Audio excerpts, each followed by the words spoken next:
sheer number of blue tarps that I see.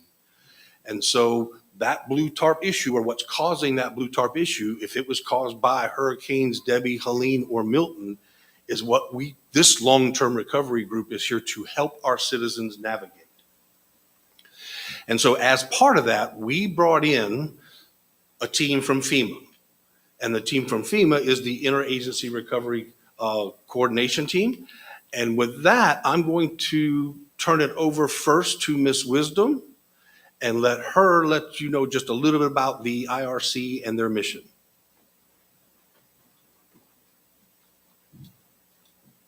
All right. I think you can hear me fine here. Hi, everybody. My name's Wisdom. Thanks, Dennis. Thank you all for being here. So I am with the Interagency Recovery Coordination Team. Specifically, I'm with CA. CA stands for Community Assistance. The mission of Community Assistance is to support across the federal government and our non-governmental partners, help our states, our territories, and our localities recover from a natural disaster. So like you experienced, Helene and Milton, we're here to help you recover from that. Today, here with me, I have a team.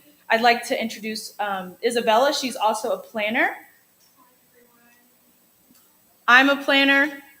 I have Priscilla, who is also a coordinator. And then our supervisor, who is a field... And we have our supervisor, which is Miss Elia. She is our field coordinator. We also have another team, but we'll just focus on the people that are here. So the purpose of today's meeting, community meeting, is to gather input from you guys to really understand some of the challenges or some of the things hindering you guys from recovering from Helene, Debbie, and Milton. So we're going to ask you a series of questions in today's meetings, and we really just want to hear your feedback on what you guys see in your community that could be better. And then at the end, we're going to go through and we're going to vote on the topics that you feel are most important to you. Throughout this process, I just want to remind everybody that we want to be respectful of one another. We value each and every one of your opinions, but we do want to keep our opinions concise, as we do want to hear from everybody here today. We don't want 5-minute spiels. But we thank you again for being here, and I'm so excited to help you guys. And I kind of didn't tell you what the end goal of this is. So after we get all of your responses to these different questions about challenges your community still may be facing, we're going to go back, take those responses, and work with the committee, the Long-Term Recovery Committee that Baker County has here. They've given us some kind of priorities that they want to focus on too. We're going to compile all those together to create a long-term recovery plan for your community. This plan is basically a big, long plan that details all of the different projects that you guys see that are important to help this community recover and thrive beyond the disasters that you've experienced. The purpose of this is to engage you guys and also to get support for that plan. And then hopefully your committee member, your board of commission will approve that plan, and it'll be attached to your comprehensive plan that is already established here in the county. So that's a little bit about what IRC Community Assistance does. I'm really excited to have you guys here and listen to all you have to say. Thank you. Wisdom? Yeah. Yoo-hoo. Thank you. Oh. Thank you, Wisdom. Of course. So, and I'm going to expand on that just a little bit. As I normally do, I tweak FEMA's because I want to make sure it fits Baker County, because Baker County is where my passion is as a lifelong resident. And I'm going to say that we're going to even open it up a little bit more. What we really want is your input on the things that are impacting you in a daily basis, the things, as Wisdom mentioned, that are very important to you. But what we're looking to do is really give voice from the different communities to that governance group, right? So that they understand what we see our challenges, because I think a lot of times government, and I'm not picking on them, but sometimes government is in a pretty isolated area. And I don't know that they have the pulse of our community. And I don't think one size fits all. I don't think that the needs that we have in Sanderson or Margaretta are the same as what they are in McClenny or Glenn or Taylor. So we're going to open it up. And especially since we don't have a whole bunch of folks, we can literally have a conversation here today. And the most important thing is for you to share with us. Share with us what those things that you believe are important. And I'm going to throw one more thing out there. We're going to ask us a series of questions. I'm going to go ahead and give you all these 2 questions right up front. What didn't we ask about that we should have, right? And number 2, what's on your mind? Share it with us. So over the next hour or so, we're going to have this conversation, and please give us your input. And for those of you folks that are following Faith Bible on Facebook, if you have questions or comments or would like to give us your input, please put it in the chat, send the text, and we're tracking those as well because we'd like to record as much of the input from the community as we can possibly get. So with that being said, I'd like to now introduce your local team. So if we could start with Miss Audrey, all of the local folks from the COAD and LTRC, if you'll come up to the microphone and identify yourself. Good morning, everybody. Can I get a yoo-hoo in the house? So good to see everybody here. I am Audrey Washington Ruiz, and I am a retired law enforcement. I work with emergency management and FEMA throughout my career, and it's good to see you guys here. All right, thank you. Miss Colleen. Hi, good morning. So I am Colleen Rodriguez, and I am the CEO of Jewish Family and Community Services, and somehow I am also the chair of the COAD. So I would love to have new membership. That's why I'm here today. But we are here working together in Baker County in the child welfare system. We'll be opening a food pantry very shortly here and doing some other work. So I'm excited to see you all. I'm going to be that easel. I'm going to be the most fun easel. So make sure you head that way when we break into groups. Miss Marilyn. Good morning, everyone. Thank you for coming out this morning. My name is Marilyn Darius, and I'm with Jewish Families and Community Services as well. And I'm also part of the LTRC, the Long-Term Recovery Group here. I'm excited to get this started. I will be at this easel over here. We're going to compete here, me and Colleen, but come and check me out and we can go over some great questions. So Lori Tanner ducked out. We'll get her in a minute. Please pass it on to Miss Betty.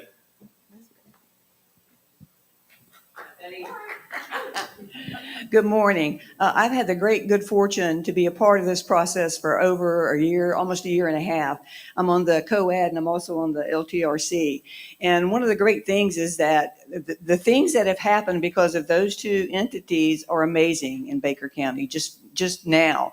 And I think I've said this a number of times that the passion behind this is Dennis. He has put so much into this and he's given us the opportunity. I represent 3 community organizations and he's given us the opportunity to actually accomplish something. And bringing Jewish Family and Community Services into Baker County to actually provide services, bringing funding that we never would have gotten otherwise. So this is a living, breathing project. It has accomplished things already and will accomplish even better things in the future. And I thank y'all for coming this morning.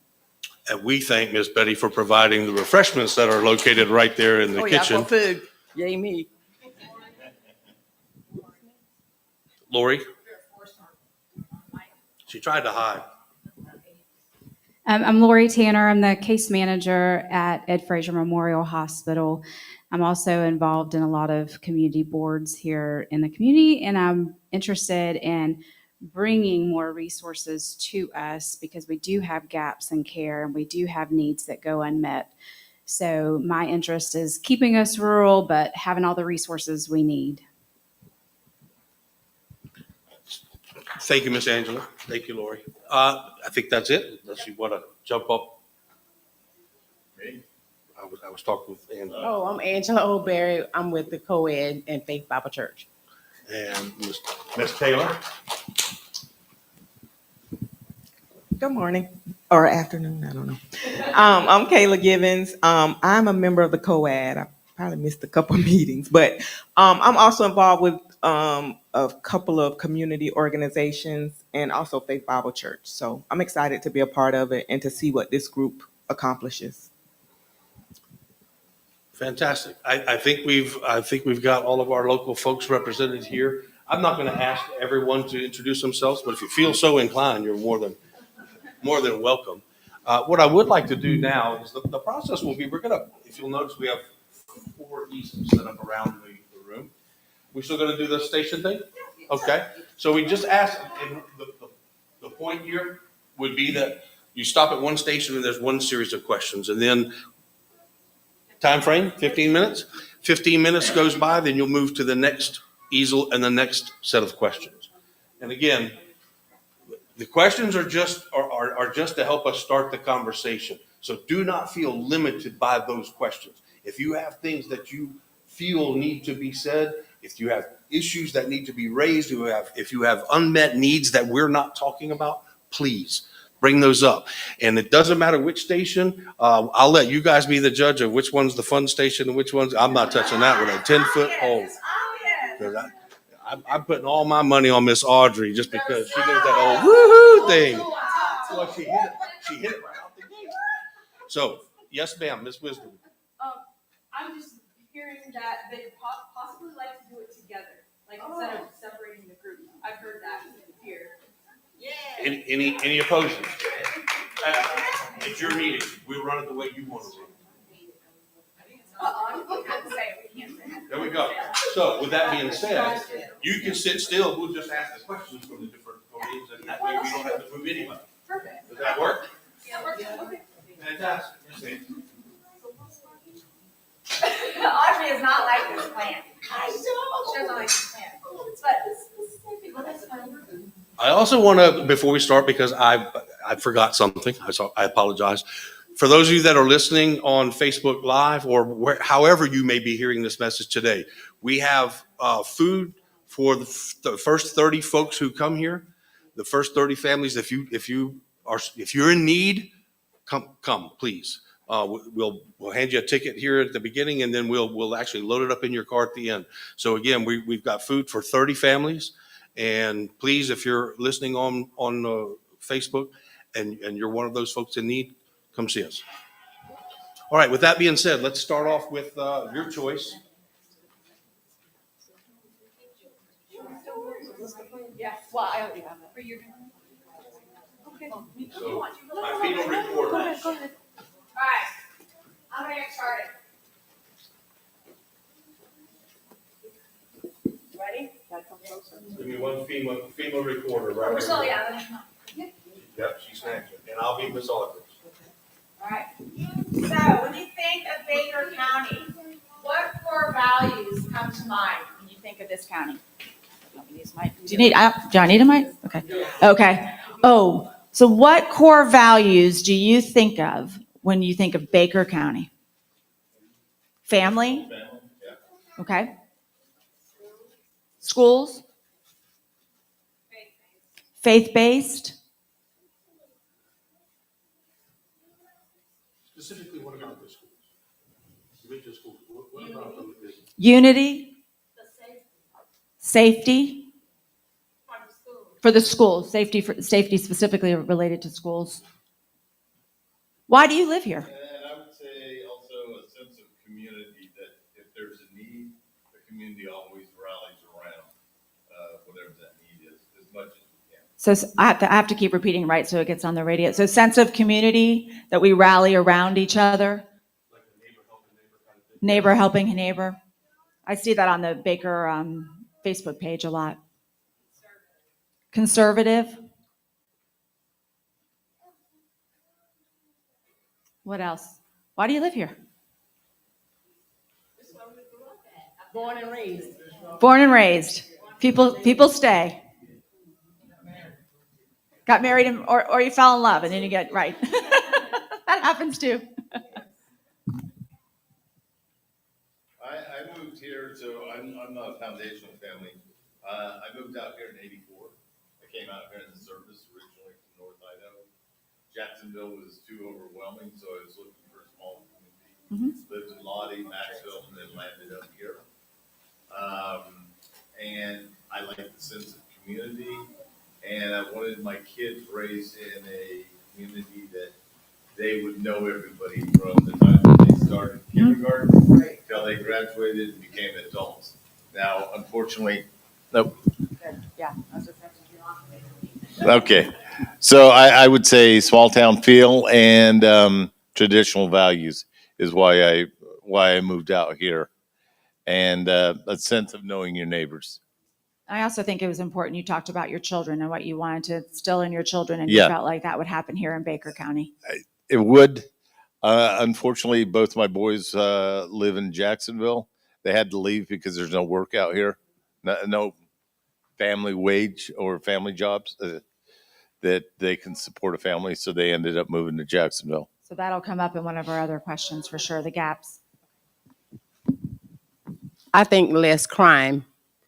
To me, I feel more comfortable here than I would Jacksonville. I often say if I had someone gave me a house in Jacksonville, I would decline it because of the crime. It's too much commotion for me. Margaretta, talk to me about Margaretta, not just Baker County as a whole. Talk to me about your community. What is it that makes Margaretta where you plant your homestead and keep there? Born and raised, and to see all the families come together and being able to help one another, like you said, as neighborhood, everybody knows everybody. If something go down, we can assist them in their help. So more community thing.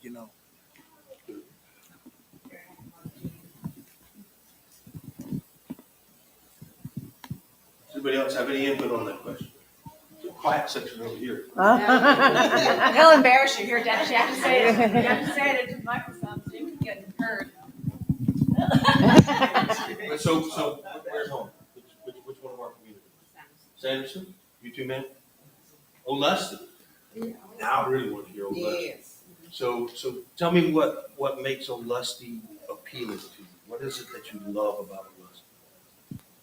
Basically what everybody else has said, born and raised. So That's home. it's got Sanderson, how about Same thing.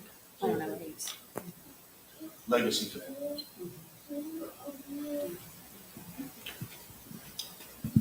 Anything else for that question? No? All right, you're up.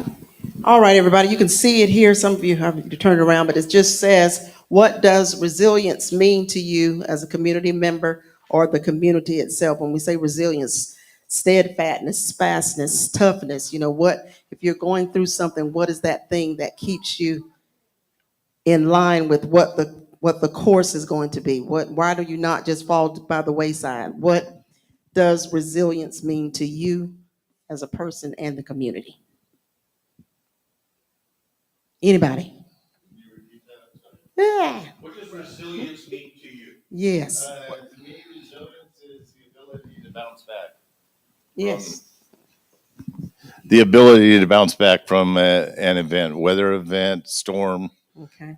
fire, something Do you have any catastrophic. examples of something you've gone through quickly that well, this has happened to me, so how do you withstand that? Bounce back. I would say the roads for us. So I live out here in North Sanderson, Mhm. out by County Road 250, out that way.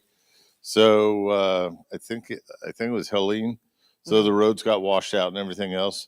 But I know my neighbors. They're not next door. They're down the road from me. But we all had tractors and all that, and got out and got the roads fixed, at least so we could get in and out. Okay. But I mean, the county did come out and take care of it right away. But we're on the outside edges of the main population. Okay. So you So- saw the need and you did something about it. Well, we did, that but was so good. did the county as well. Okay. They had to, but they had to take care of the greater population area. But Okay. for those of us that are a little more remote, you tend to, make other plans. Okay, thank you.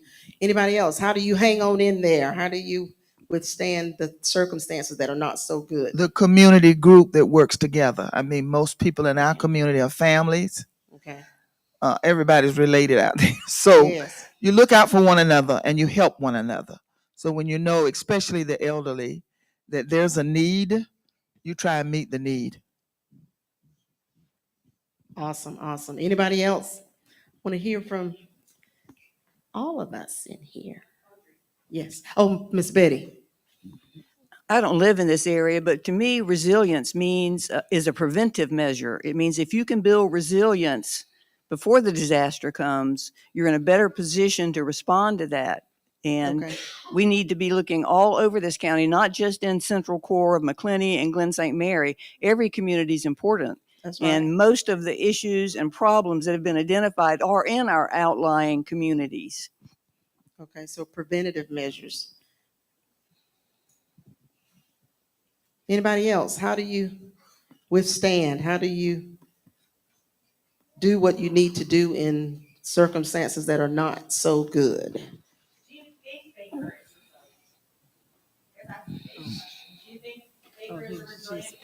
Oh. Care, what you got? No, the only thing I was just saying is I sort of agree with her is the preventive measures. So the whole reason why you're able to bounce back or to be resilient, I guess, is because you were good at small situations before. So the things that happened before, if you were able to bounce back on a small issue, then when a big issue comes, then you're able to think about those past issues. Okay, Right. awesome. Yes. I was going to say that we tend to be reactive. So the resilience aspect that everybody's talking about being prepared, we could do a much better job of that. And then also having a centralized, I don't want to say centralized, but some place that you can find out and get information. Yes. Because there's a lot of different, you're here from the Jewish organization, there's the sheriff's office, there's emergency operations, there's the county government, the city government, but nobody knows that if then this, Yes. if this happens, here's who you contact. And There's that's what no we're really contact trying list. to do, which is a great comment, because that's sort of down here too. But to make sure that there's a centralized location. Our church, when FEMA, when we were going through different things with Helene, this was one of the base stations for people to come in and get the information, the help that they needed. So we do need that centralized communication. That and some advanced planning, so when storms are coming, what does Baker County do for it? It's not the day of the storm, hey, now there's sandbags available if you need. Yes. Let me ask you one more thing. What kind of rating would you give the county, 1 to 5, on getting the word out, the preventative measures that need to be taken, centralized location, those things you just mentioned? 1.5. 1.5? That's good. I mean, it's good. What do you think, Pastor? About a 2? Okay, so see, those still are some real numbers, and we do need to do better about that. We get to the solution part of this meeting. We do have some solutions that we're working on that's going to help specifically with that communication and needs assessment. So we'll get to that later in this meeting for sure. Yeah, let me go ahead and jump in on that one. Go ahead. Yeah, I was just going to see if we could, I mean, because now we're sort of talking about it, if we could have a centralized building that was a preparedness building that would have like emergency items, like some flashlights, walkie-talkies, generators, ponchos, tarps. And I know sometimes when there's trees that go down, that's one of the big issues in having chainsaws available, just having the things already ready. I know the sandbags was another thing as well, because especially in the lower areas of on 127, it floods a lot. So allowing for people to already have the sandbags ready to go, that would be very helpful. Okay, great. Anybody else with where do we measure up, or what does the COAD mean to you, and the resilience that we can do, what it is that can we do for you, because it's going to be based around what's going on in your household, where you are. So how are you survive with that? The resources that the county offers, it's a great idea to have a central place, but a lot of people are not tech savvy, and a lot of people are not on Facebook. So the resources, some kind of way we've got to get out, maybe a resource pamphlet and have it around all these places to say, here's where you can go. Here's the number that you can call if you need help in this area. We need one central resource, pamphlet, booklet, whatever you want to call it.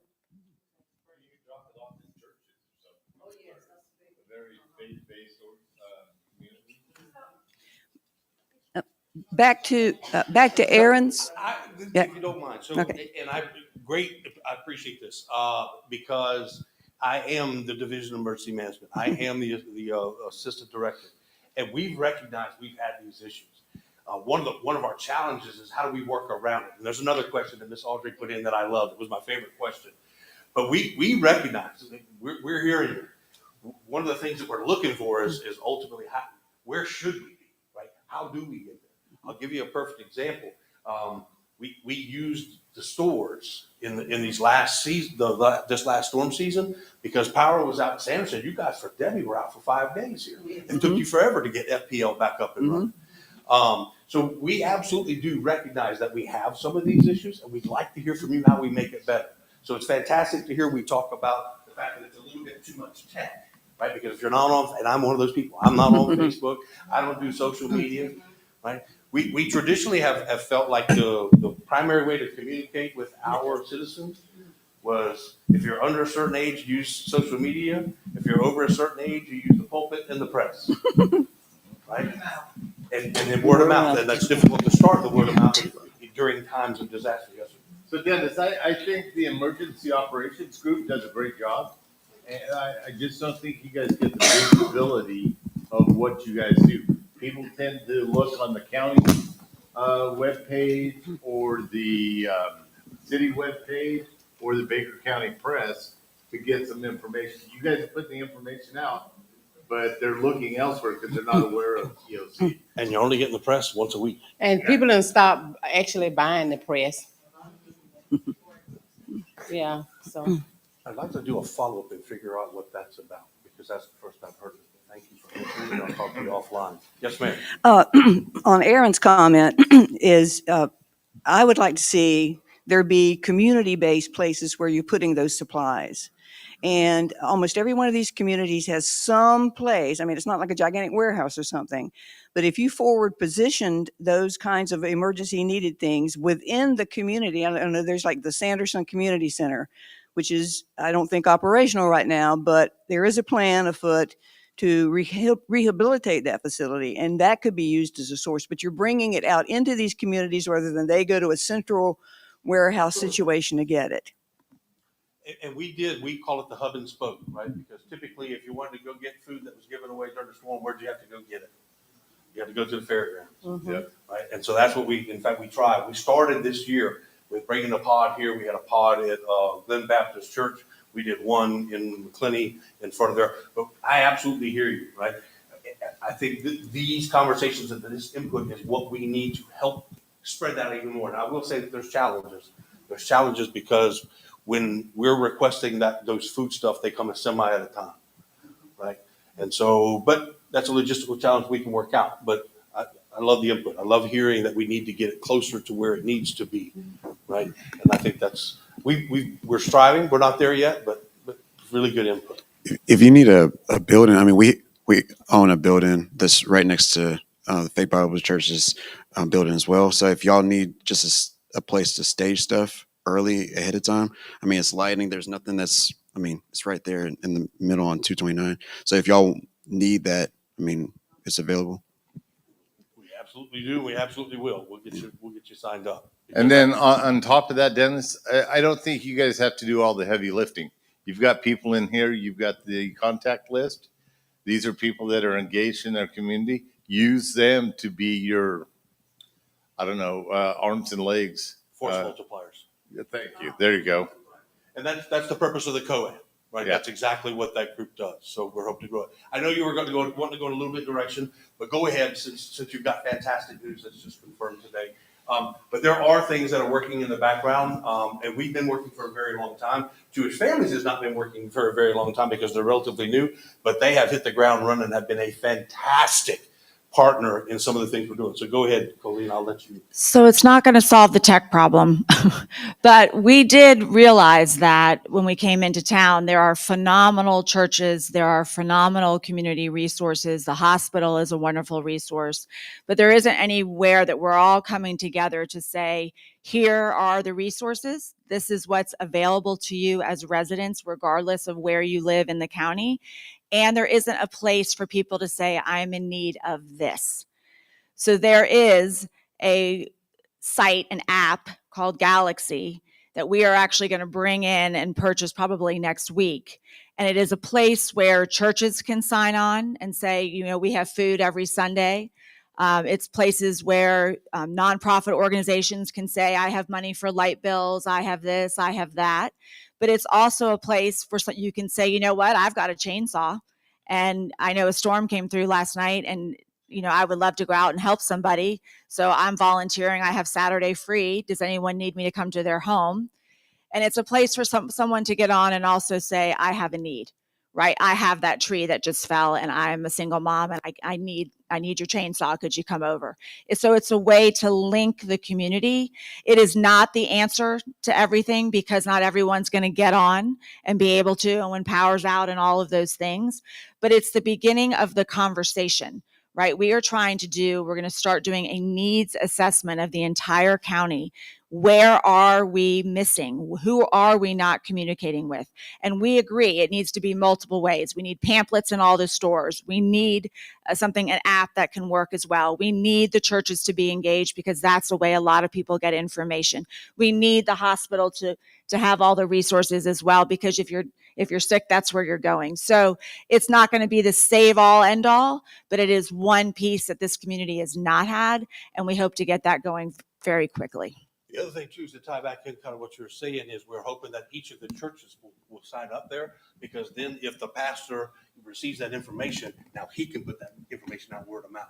And so it's just basically a centralized location for basically everything related to either needs or haves, right? If you, Colleen mentioned, if you wanted to volunteer, literally it'll be broken down. Well, what do you like to do? Do you like to help people? Do you want to sit with elderly, right? And breaking those things out. But it's that comprehensive way where we can begin that tracking and begin having that cohesive approach to, because here's the truth. And I'm just going to tell you, everybody thinks FEMA's coming to save the day. FEMA's not saving the day. And my FEMA folks here will absolutely tell you that I'm telling you the truth.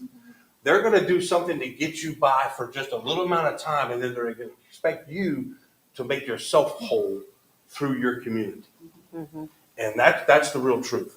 I'm glad you mentioned the unmet needs, because that's another thing that I want to tell everybody here now. If you are or you know someone who still has an impact, is still feeling the impacts of those storm season from 2024, grab me on the side, grab Colleen, grab Marilyn, grab Betty on the side, because we are looking for you. Got some cheese. Dennis, we have dollars. We have funds available to help folks, but we don't know who the folks are and what they need. Yes, ma'am. I just wanted to emphasize there that in fact, FEMA will not come here unless we are able to substantiate the level of dollar damage that will draw FEMA here. And the county has to go through a process to be able to do that. So knowing who did have damages is difficult, because a lot of people don't reach out or don't know to reach out, or you don't know about them. So that damage in our communities needs to be known, and that will draw down any services like from the state and from the federal. And Dennis worked so hard on that, trying to find areas that are vulnerable, will probably suffer damage, knowing that in advance, just because of the nature of the community.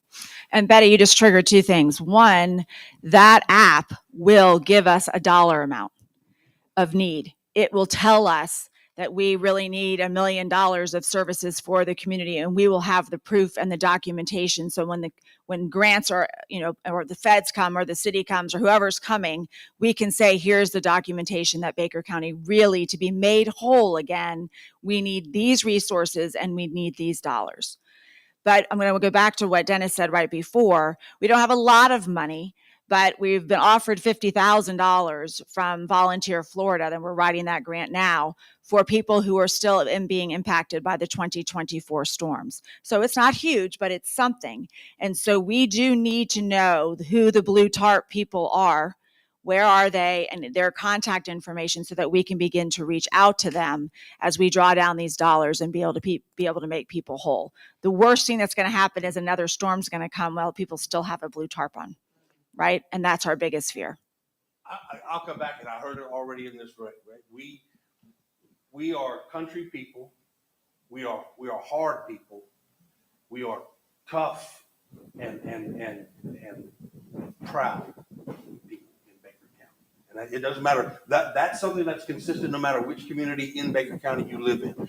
And which is a really good thing, but it's also sometimes, it's problematic because we just deal with it, right? And I'll go over to mom's house or my grandma's house, right, and get what I need, and we'll pool and we'll group our resources together to get through this thing. Somebody's loaning me a generator so I can, keep my food in my freezer from going wrong. So, but the truth is that being tough and kind of proud and resilient, also then we don't get the numbers that we need to be able to bring the help in, right? And I mentioned the blue tarps. Every blue tarp, so many blue tarps in Baker County. And if you go back to Debbie, Helene, and Milton, and Milton was an afternoon thunderstorm for us. That's right. But Debbie was the rain event that flooded everything, and then Milton was the wind event. And I don't know if you know this, but you're not getting any money for a tree falling down in your backyard and destroying your shed with your lawnmower, right? If it doesn't hit your living space, and it's 4 things that's required to be determined a living space, if it doesn't affect one of those, there's no FEMA money coming for you unless you meet the thresholds. And that's where we need that information. I don't want to get hung up on this too much. You can reach out. Reach out to anybody that identified themselves up here before as your local folks. You can talk to any of us, and we can get you in touch with resources. I want all communities to understand that emergency management is where the fight for getting FEMA and state resources begins. You can't do it. I can't do it. Nobody else in this room can do it other than that entity in your community that's recognized by them. And Dennis fights with FEMA all the time to get resources. So it's hugely important that information get to him. And you can be a gatherer of that information. You can alert him to things that I don't know how he's not known because he's been all over the county trying to find this information. But recognize that is sort of like the golden nugget of the resource that's being built, is that emergency management is that interface with those state and federal entities. True. All right, let's move on to another question. Oh, there you go. This is good. I'm going to hold off a few. I see a couple more people walking in, so I want to get them in. So when I ask this question, I can make sure everybody hears it.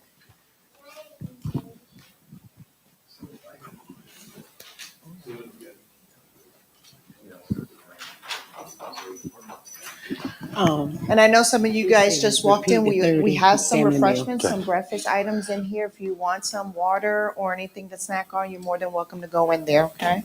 Do another reminder Yes. on the 30 feet. Yes. Do another reminder on the 30 feet. Oh, yeah. You can do that now. They're waiting for it online.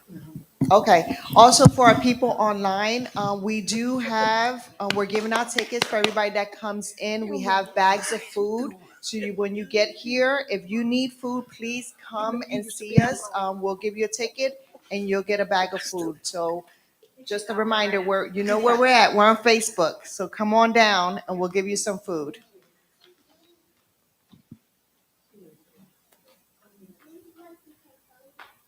One of those is the press. You don't have to hold up from the press, but the gentleman is not with the press. No. He's signing in now.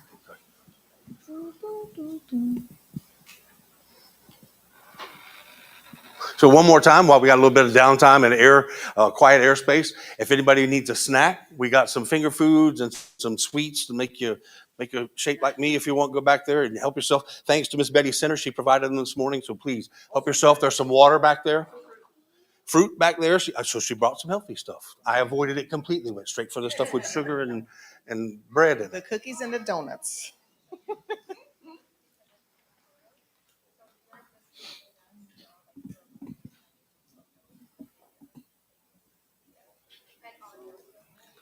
Thank you guys for coming out. I appreciate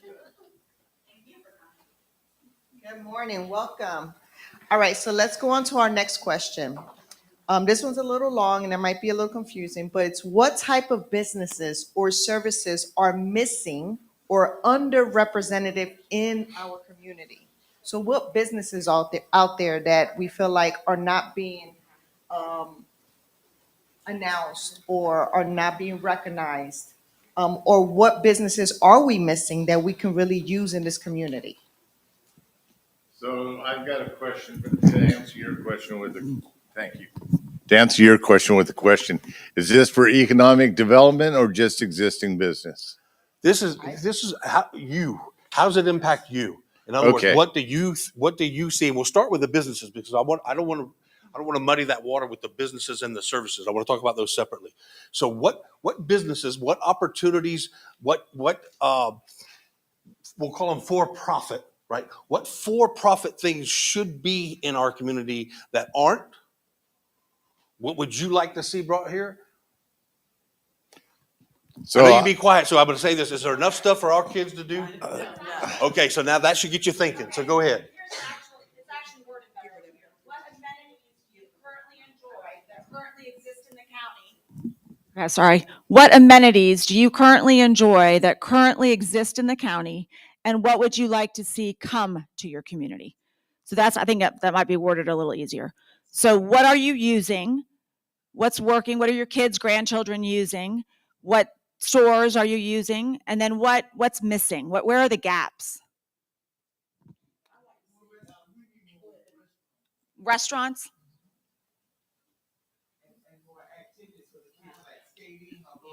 More activities for kids like skating and bowling. Okay. More after school.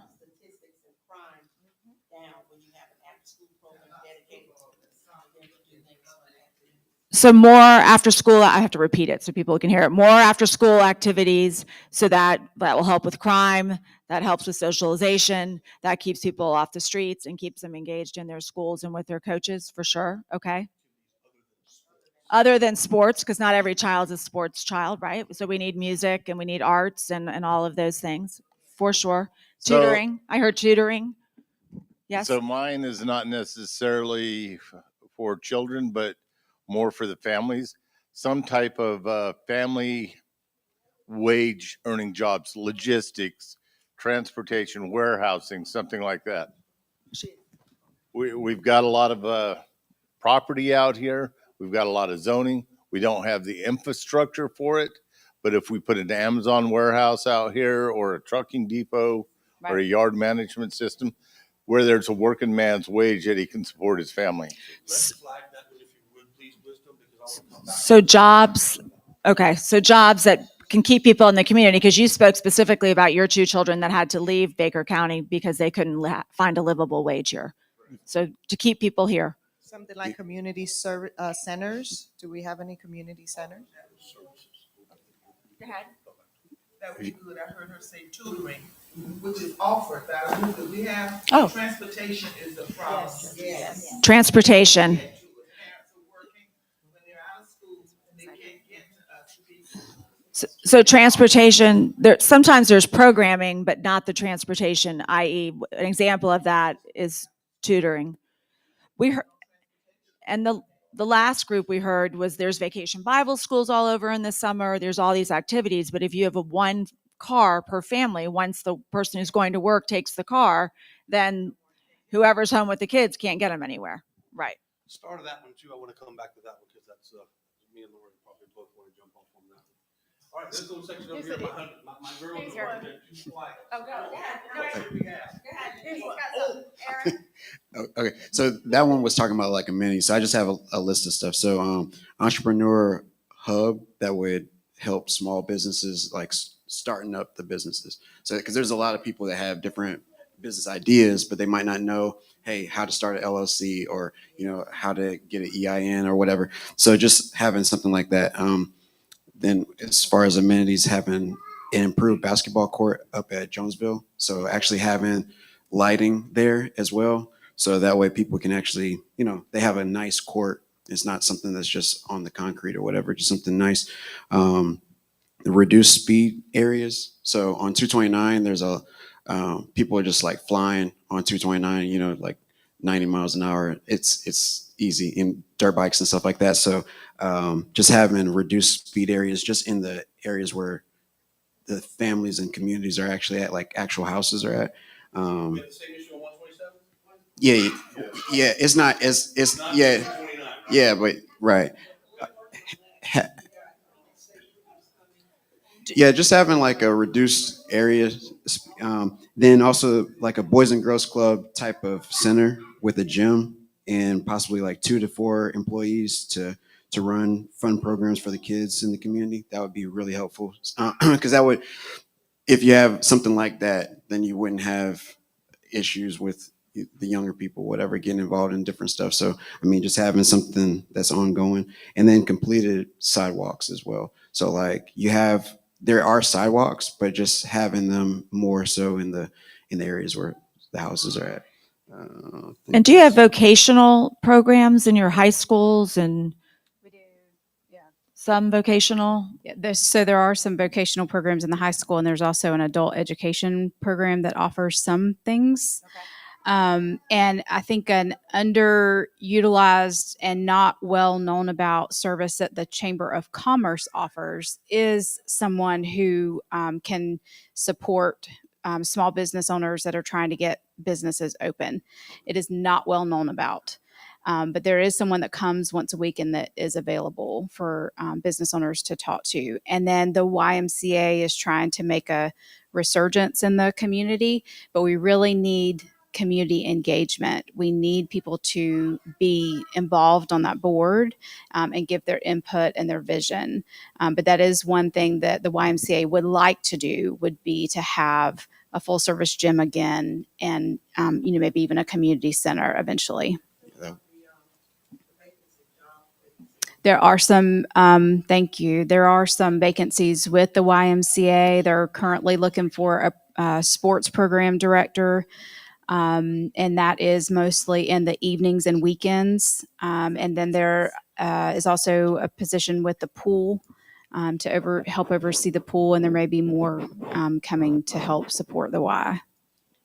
And then also one last thing, if you could put improved street lights, like lighting, just in general, because I mean, at night it's pretty dark in most of the spots. So, So is it a matter of the lights not working, or is it a matter of there are no lights? I mean, in some areas there's just no lights at all.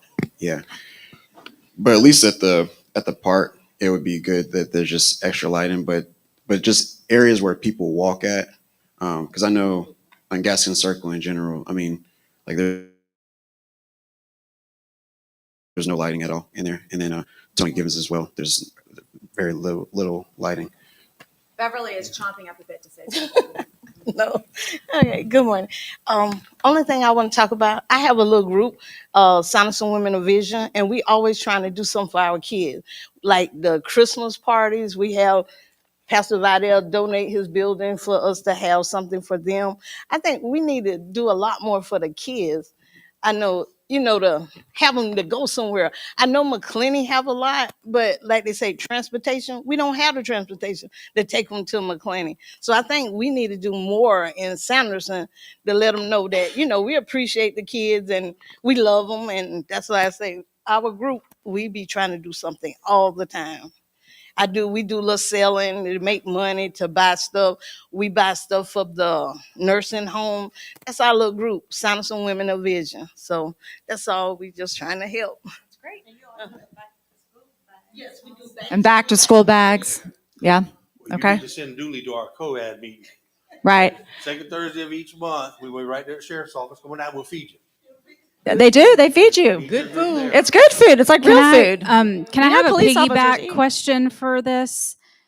What do you guys find yourselves leaving the county to get? What do you find yourselves going to Lake City or to Jacksonville? Shopping. I hear to get? Clothes shopping or food shopping? Both. Both. I'll go to Shaper Road for Publix. Publix. You need a Publix. A Sam's. It's close. It's coming. You need a Chick-fil-A. You're killing me. Chick-fil-A. That's all I hear about. And more restaurant options, because we don't have that either. Last night I'm just tired of eating at Cedar River. And nothing against them, but you got to go to Jacksonville or Lake City if you want a good restaurant. Come full circle now. Now let's talk about services. These are things that your government basically provides. Or nonprofit sector. Could be nonprofit, but in other words, it's the things that not necessarily businesses are doing. So examples: parks and recreation, trash service, public health, right? What services there are you using? But more importantly, what services should be here that you're having to go somewhere else to get? Urgent care. We have to say it on the microphone. Urgent care. Yeah, there's just no urgent care right here in Sanderson. Urgent care specifically in Sanderson. Do you mean something like a walking trail, something to keep our bodies fit? You tell me. Well, I drive to McClenny to the duck pond almost every Monday through Friday to walk. And I think we need one out here. You can do one around the church if you want to. I mean, we have 25 acres. The health department came here years ago and they took pictures and everything. Say they wanted to bring one here, but they never did. So, And so if you don't mind sharing, why do you drive to the duck? I drive there to walk around. Why go there instead of doing it here at the church? We don't have one. It's too dangerous. So it's actually having the path and then. Right. A good path, something that we won't be Concrete afraid to walk path. around. A concrete path. Trails too would be good because they could go through and see animals, a wooded trail like. Mhm. Nature. And it will help with our health. So wooded trails, identified trails and paths. Does anybody here ever utilize Shoals Park? I do. Shoals Park. That's by my house, so yeah, I use it. It's off of Old Java Road.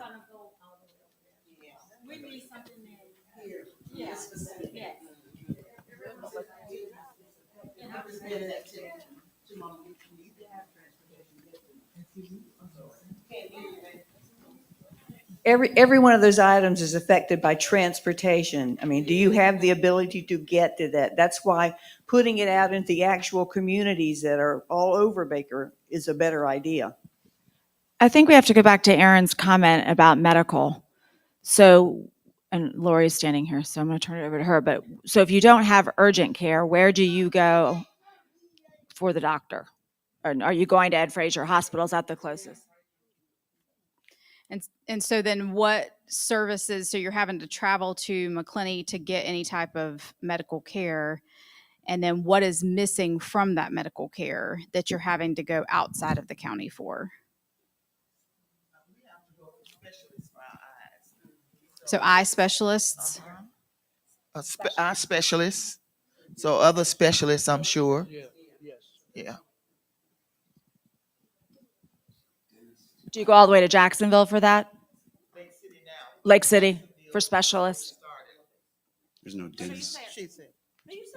No. For most of the members of the community of Olustee, based on our insurance policies, we do utilize more doctors in Lake City than Baker County for that reason. And because of the convenience, because it's closer.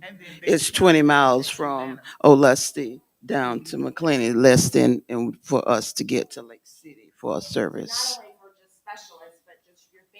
My basic practice, yeah, no. And is that because of your insurance? It's because of the insurance. Okay.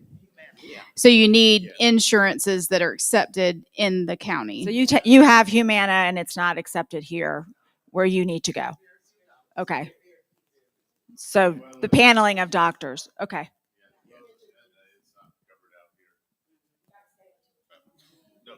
Oh, no, I was just gonna say there's no dentist here as well. So, yeah, so, yeah. No, I'm talking about in Sanderson. Yeah, yeah. Yeah, in the county. So I was going to say OBGYN because my daughter-in-law, my granddaughter's 7 now, but they were living with us. So we ended up having to take them to Jacksonville. And then my wife, she's going through cataract surgery and stuff like that.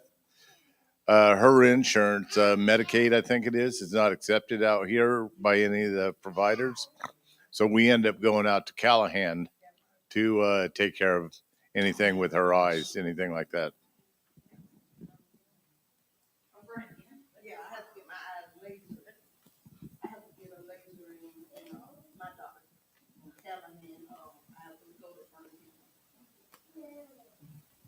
I wanted to mention about the OBGYN because here in Lake City, Lakeshore closed. So there's no OGBYNs for this area at all. The next will be over. And so we have young women going that are, some of them don't drive. If they get in labor, they got to, ask somebody to take them to Jacksonville or Gainesville. So that's an issue in the medical field now because local hospitals in urban areas are closing down. Who would have thought Lakeshore Hospital would have closed? So that's another issue that's going to be coming up rearing its ugly head, so to speak. But that is more definitely an issue here. Another question related to health. Are there any health diagnoses that people just don't go get treated for? High blood pressure, everybody's saying that, yes. And is that because you don't have access to the doctor that you need to see and get treated for? Or is it the cost of the medications? Is it lack of insurance? All of that, Lori, honestly, probably all of that. Mhm. And transportation. That's a centralized thing. So Dennis, on top of this list here, I mean, these are all very specific things, but is all of this input going to be, so we're talking about recovery here, but I'm talking more strategic growth plan that we as a community, Baker County, have a plan of what do we want to be when we grow up? Is all this going to get funneled into that, or? We actually have that at some, these questions, it's in here. Okay, We just haven't all right. got to it yet. I'll wait. I'll wait. But you know what? I told the group this morning, I don't need a list of questions. What I want is a conversation. We're doing very well at that. So don't hold something back because it's two pieces of paper ahead of us. Yeah, we'll just cross it off the list when we get there because I want to have the conversation. I would like to, just came in, sir. I apologize. Don't know your name. I can't see it from this far back. My eyes are terrible. How about any services specifically you think that the county or if you're a city, this is Sanderson, we don't have cities here, right? But is there any services that you think we should have in Sanderson, Margaretta, Olustee, wherever it is that your local community is any other services that you think should be here that we don't have?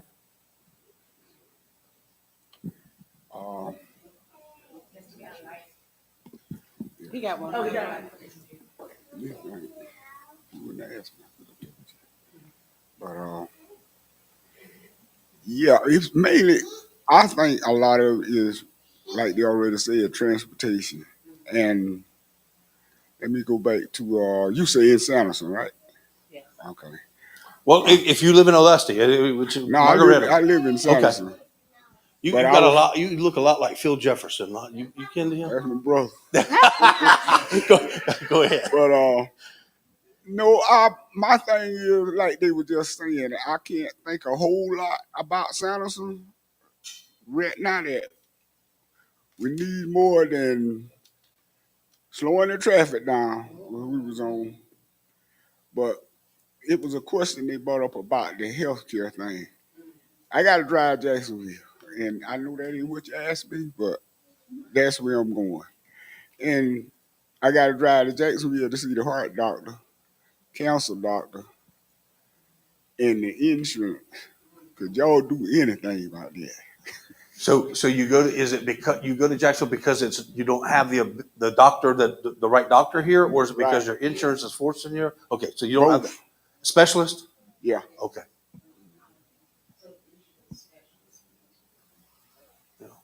Yeah, and I caught a snicker a few minutes ago about, Sanderson, we don't have it here.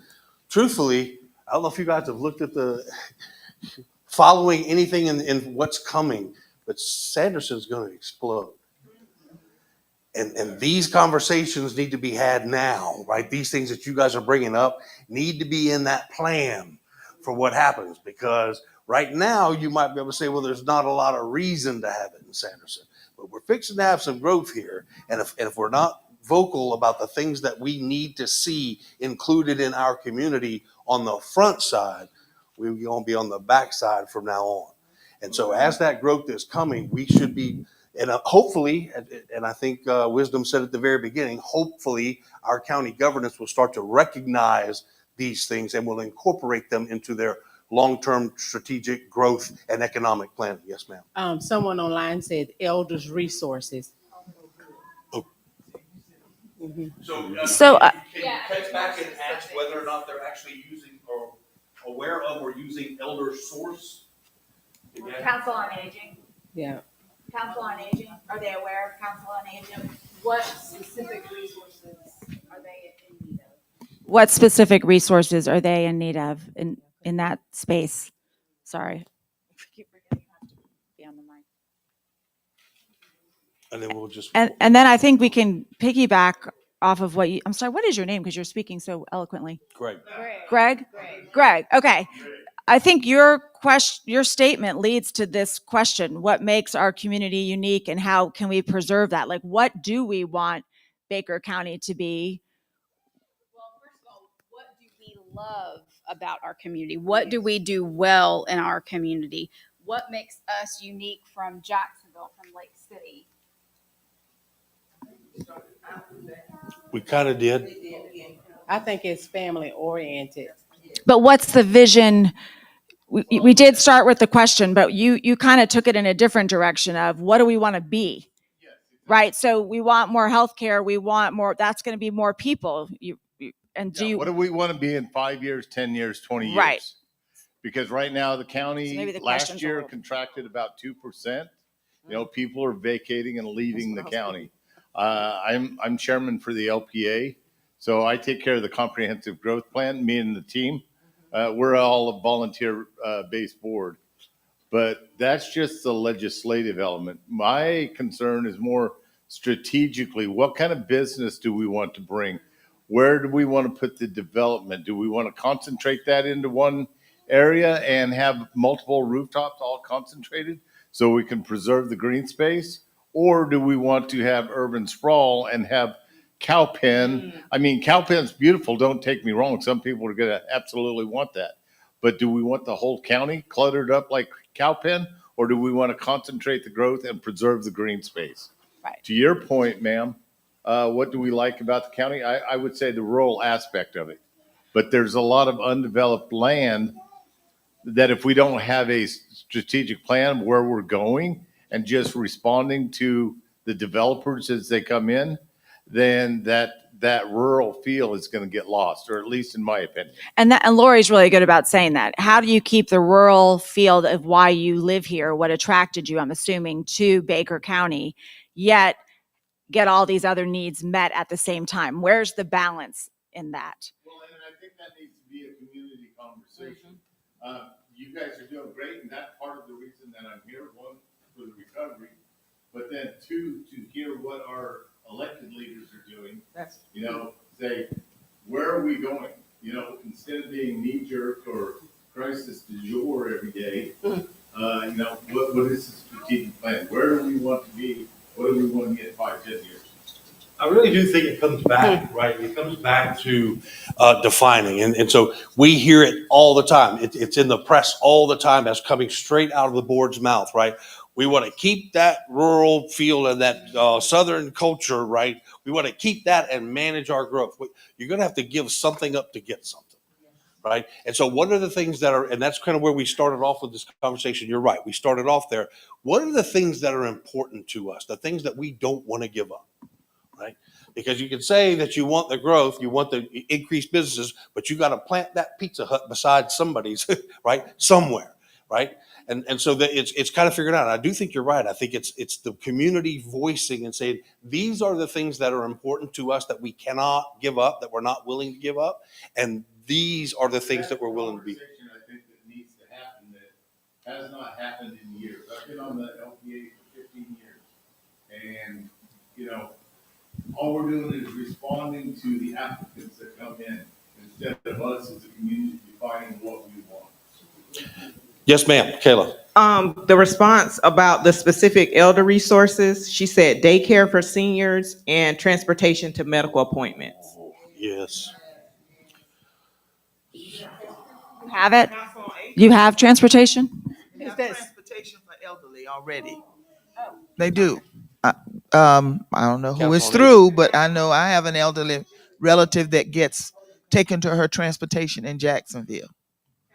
Council of Aging handles it. Okay, so we've heard Council of Aging has some limited transportation. So for sure, make sure whoever's wrote that knows that. And there's some conversation, there's been lots of conversation about, does that need to be expanded? That there used to be 50-cent rides, that you could do quality of life rides and things like that. But you have to have people who are going to use it. Right. If the bus gets full, you don't have a ride. So you need ridership. It's like the chicken or the egg. You need the ridership, and then where do people want to go when what's the bus route? But Council on Aging for that person specifically does provide transportation to doctor's appointments. I want to piggyback on the conversation component here. The public officials in these particular areas of our county have to have a conversation with its community that they're serving. So what we have to do is make sure we're going to those meetings. I've been to a few and there's hardly anybody representative of the various communities, but they can come to us, whoever's the one. What's the gentleman we met at Juneteenth? What's his name? That's Man. Ronald Mann. So we can invite him to meetings like this and have the conversation, because they're going to be the ones that are going to be the ones that making sure this stuff is going to happen. So a conversation with our public officials, the one that are specific to our area. Mr. Mann, maybe we have to send letters, but I don't think we have to do that because he seemed very engaging that day. We did talk, but we do have to have a conversation with public officials. Betty? Actually, every county commissioner is elected at large. So literally, every county commissioner is your county commissioner. Now, you have one for individual districts, but the way we vote in Baker County is that everybody votes for all of the county commissioners. And they all need to be invested in this process. True. The new ones, the new county commissioners, I know they're junior county commissioners, and they will have to probably be a while before they get their foot in the door to make things happen. But you need to start on them early, and work them hard and go into the county commissioner meetings. I mean, I'd go to like every single one. I used to go to every one, but they kind of got tired of me. But it does have some effect, because they begin to see you there all the time, and they know, I need to talk to that person because they keep showing up here. So I hate to be the guy that's waiting on a parade here, but what we do need to kind of, and every point is valid, 100%. Unfortunately, that's kind of outside the scope of what we're doing here today, but I absolutely think it starts a conversation that we need to pick up at the next meeting. It may not be this meeting, but at another meeting, and I do think it's valid. Yeah, and I would just like to say wisdom here with IRC for the people who just joined in.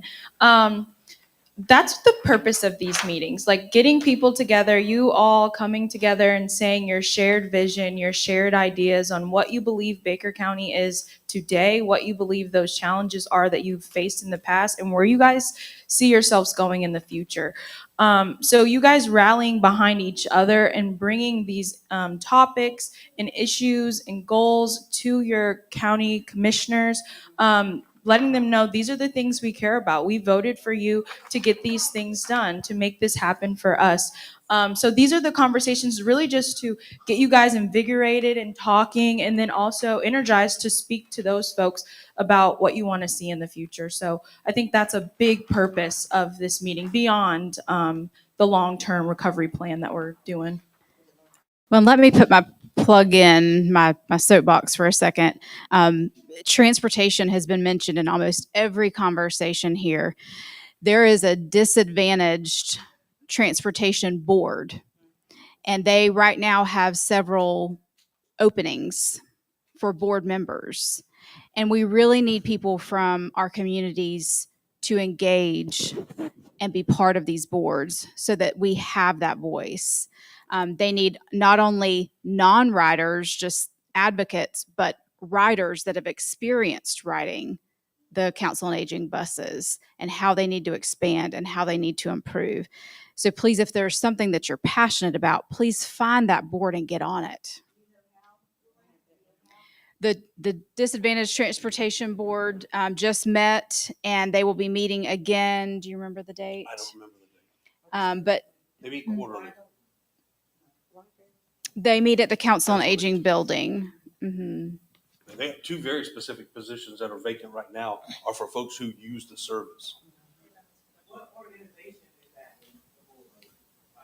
So it's the Northeast Florida Regional Council is kind of who's kind of steering that right now. And then Council on Aging, United Way, that whole kind of, FDOT. FDOT is who ultimately the program belongs to. And it's actually a very largely organized, constructed, statewide initiative. And one of the things that we were kind of over, because I went and asked the question at the last meeting, what happened to the Beeline? What happened to the 50 cent a ride? And what we're being told is that the ridership went down to the point that the funding then dried up because enough folks weren't using it. So one of the things we actually talked about in this group, and you guys can give me a thumbs up or a thumbs down, was we talked about maybe putting together a project to do a survey to determine where the most ridership, right?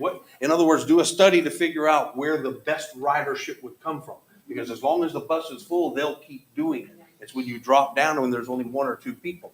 So does that sound like something you would support as a survey to determine, hey, what's the best places and the best times to have those transportation, that free transportation available?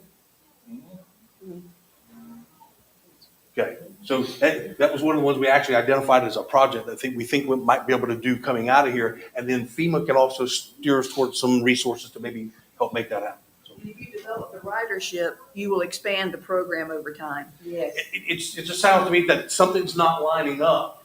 If you're telling me that this is a big need and we should have it, and then the other side of it is saying nobody wants to ride it.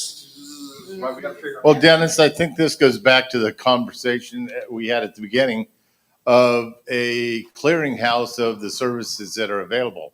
This is the first time I've ever heard of this disadvantaged transportation group. You know, so having that information and getting that out there and springboarding off of what you were talking about services and what Betty was talking about and you were talking about, Dennis, at the county commissioner meetings. So like I said, my name's Greg Shepard. I'm the current chairman for the land planning agency. So when applications come for the county, not for the city, but for the county, I'm the representative that chairs those meetings.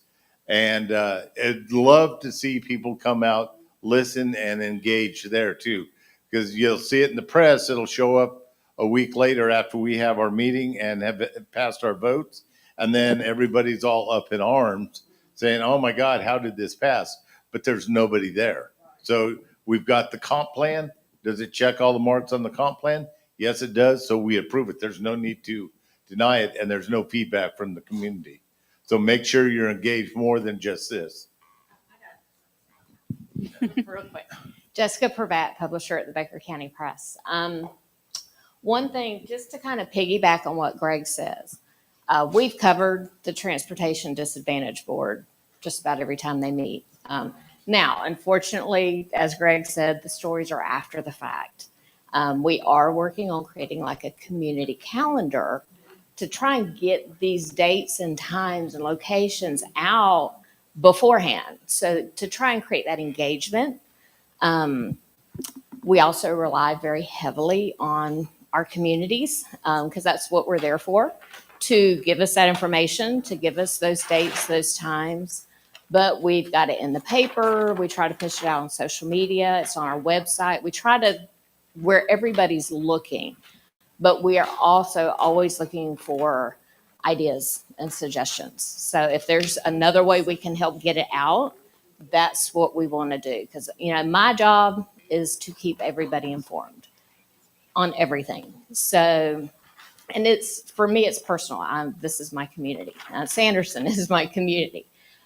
So whatever we can do to help that flow of information to try and encourage more engagement. Because like Greg said, we do advertise those meetings ahead of time because we have what they call the Florida Public Notice Law. So we place ads, or the county places the ads ahead of time to say, hey, this is coming. These are the dates of the meetings. And unfortunately, they used to do it before each meeting. Now it's one ad for all of the meetings, and there's typically 3. And they're very boring looking ads, so people tend to not look at them. but that's how they notify people. So if there's any suggestions on how we can help get that information out to create more engagement, for these meetings, these events, for all the different things, even the transportation disadvantage, the council on aging board that meets. I mean, we try to be at all of those, but it's hard when you have 3 people. So sometimes, if we don't know ahead of time or we're double booked or something, then, reach out. If there's other ways we can get that information to get it out, and if there's better ways to get it out, my door's always open. So Jessica, I would say on your calendar, I like the idea of the calendar. Not everybody's tech, not everybody's online.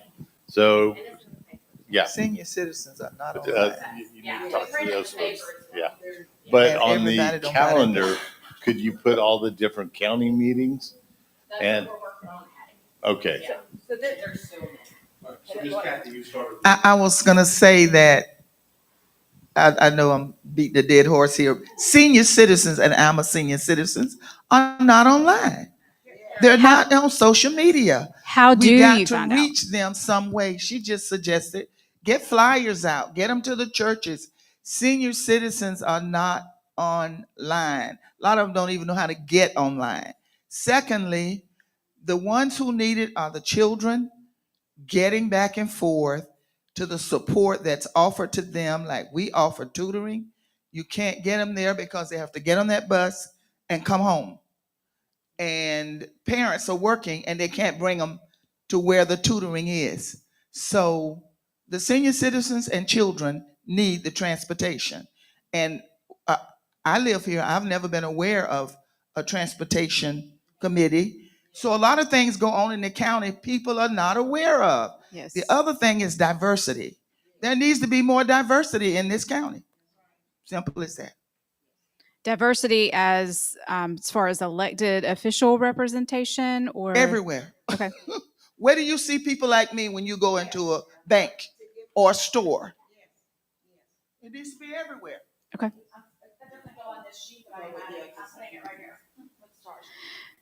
So I see a lot of older population, more mature. I include myself in that. So you mentioned flyers in the churches. Are there any other ways that you find out information about? I could get it, if you could get it to the students and they'll bring it home. Schools, flyers, post office, posted, different places, so senior citizens will know. You know, if they don't, Who? Beverly, I know your name. Everybody else got a mirror. Why Samson ain't got a mirror? That we can have somebody to come out and, A Sanderson represent mayor. us. We want a Sanderson mayor. Even Okay. Glenn's got a mirror. No. Here you go, baby. I'm Go ahead. just saying, they really do. I thought that Glenn's got a mirror. We should have a mayor because they're growing. So see the mayor for the county, not this way. How about just a monthly meeting with our county commissioners in their community? Oh. All right, so school board does. great comments. I do, yes, ma'am. Hi, I have a concern or issue, whichever with the road department. I live off road E.J. department. Page Road. I have been trying, I have a special needs brother. He goes to the day program in McClenny. I have been trying for, the road, the bushes have grown almost into the road. I have been calling for 2 months for them to come in, like cut the limbs down and they have like what you call line rock and to pave the, fill in the holes. They've been telling me for 2 months it's on the list. I'm not, and I called the county commissioner's office last week. I haven't gotten a response. I have to call several times. I went down there and the lady's telling me the same thing. It's on the list. And I called just the other day. I said, well, how far on the list is it? And she said, we just haven't got to, but it's going on 2 months. And City, Mr. Mayor, is that his name? he's the county commissioner. So before you leave, get with me and I'll give you my card. You have access to email? Yes. Okay. Telephone? Okay, telephone or email. I'll give you my card. Reach back out to me after this and we'll follow up. So other than that, what else do you have besides roads? What other concerns do you have? Like another issue, the speeding on 229 and 127, it is bad. It's bad. Especially I'm on, what we on, 229? It's bad. Okay. Is there, did we do a main road is bad? So we can get So when we do the dots, speeding is over here. So that's come up a lot. So we're about to give you, I'm watching the time, I'm sensitive to the time. We're about to give you dots. Well, And we're gonna ask you to come up to the different sheets, we'll spread them out, and you're gonna get 4 dots. Put a dot by the most critical things out of all of this. No, she's doing, Yeah, I want to make sure that we're not ignoring somebody online. Oh, They said that they want, I know we've talked about a lot. Thank you. But the person online says grants for high school students to get vocational training when college is not the route. Yeah. Go ahead, Betty. I just wanted to ask a question, back to the disadvantaged transportation. You said the Florida Department of Transportation owns the program. Is there any way to go directly to them with a community's outreach on what things they think they need or what they need to do, rather than going through this local board? It actually funnels it down to LAM, the local, what do you remember the acronym for the local board of? But it actually, they just said, hey, look, you put together your own local and you do it, right? And you tell us, right?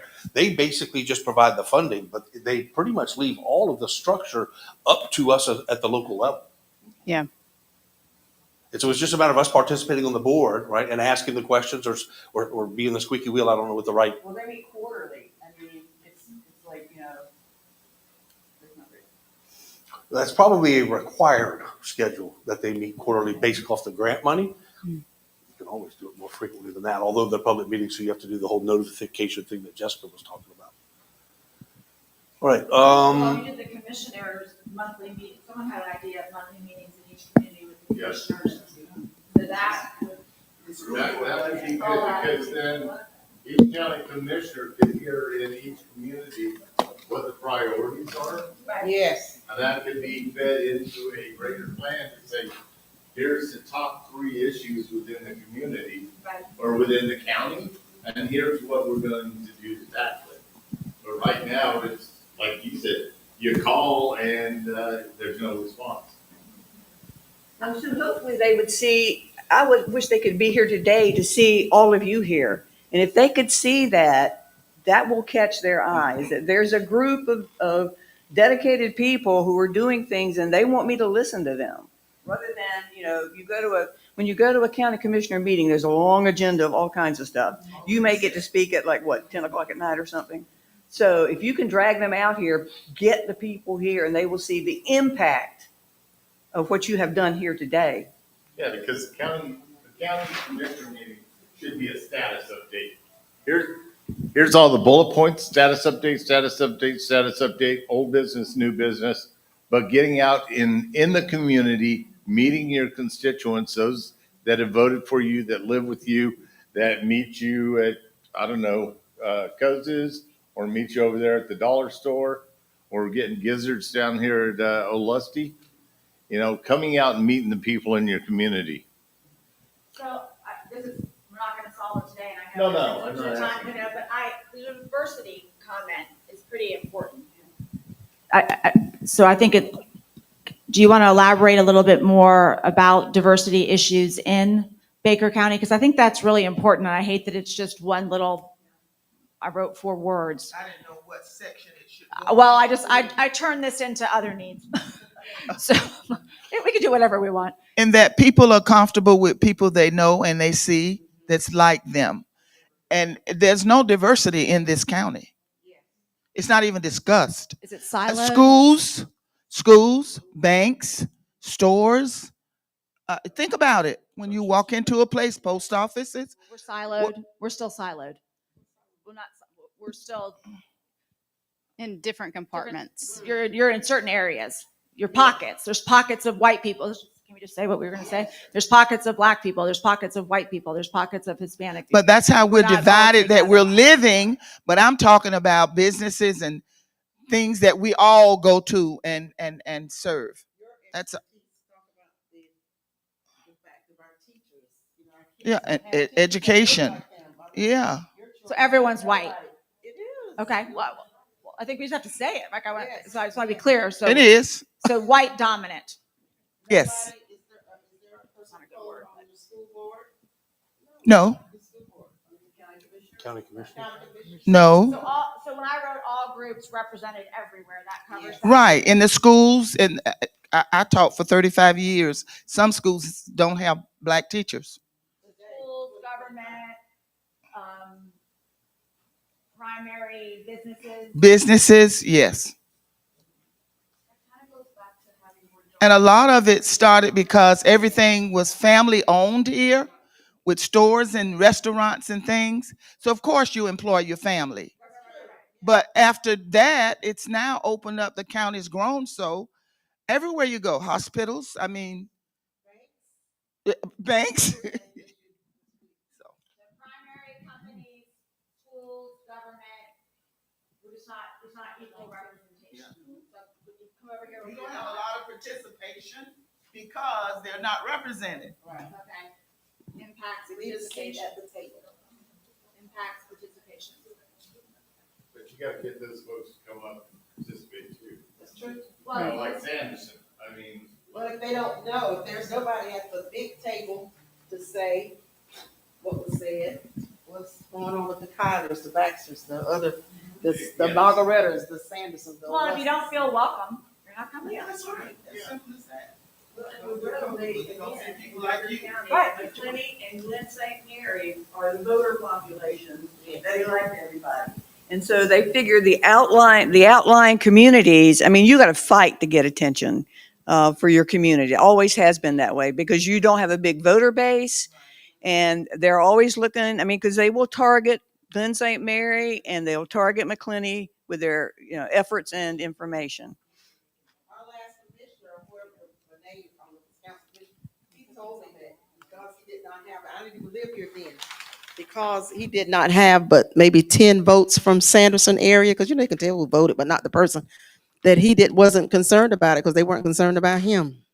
So that's who you had representing you the last. So that's the mindset. But we're here to do what we need to do, and everybody's going to have a seat at the table. Everybody's going to be represented. We do have a representative from Olustee. We have representatives over there, and all the counties. I mean, the cities within the county as well. So.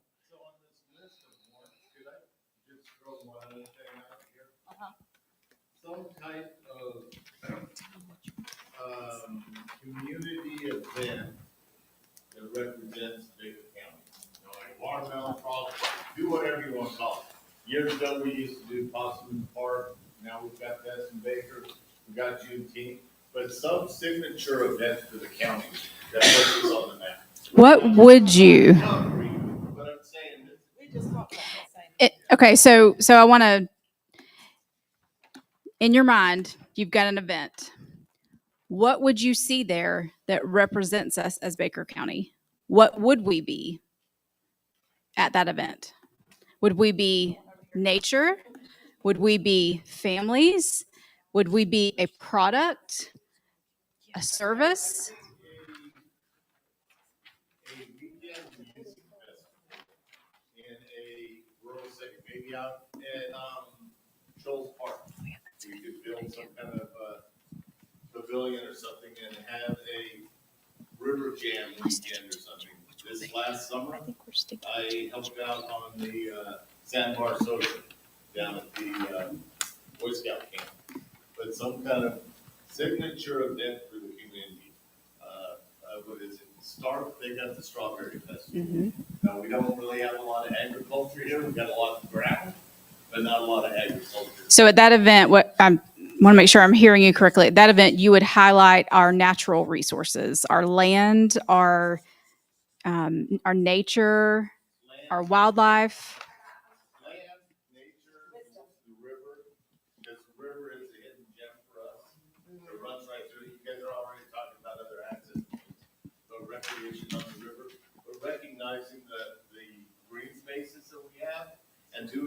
like a music festival. You know, Friday night could be reggae, Saturday could be whatever, and Sunday morning could be gospel. Just a weekend event. So you kind of hit each segment of the community, but we've got some event to come to. Ham jam, whatever you want to call it. Something that's fun, engaging, and that's just my thought. So how are we now do we work our way through what we believe is the majority of the questions? Pretty much, we did miss some. So what we're doing now is organizing so we can do that ranking thing.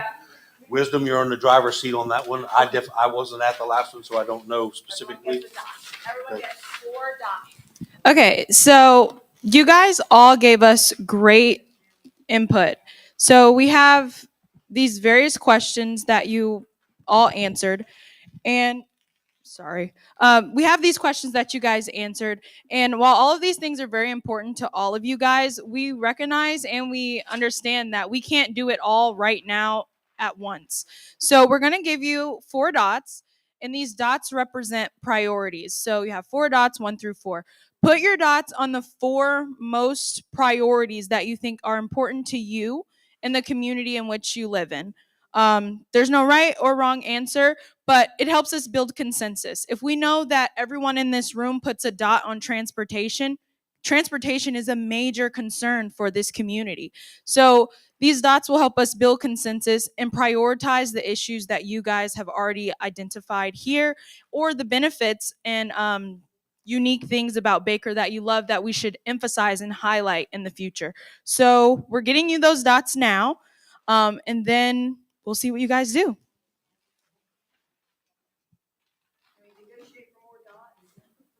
Yeah. More than 4 dots. Okay. Where are said dots?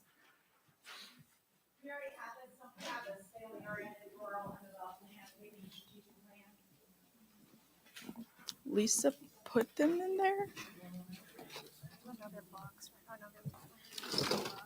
Lisa, no, put dots. We don't have dots.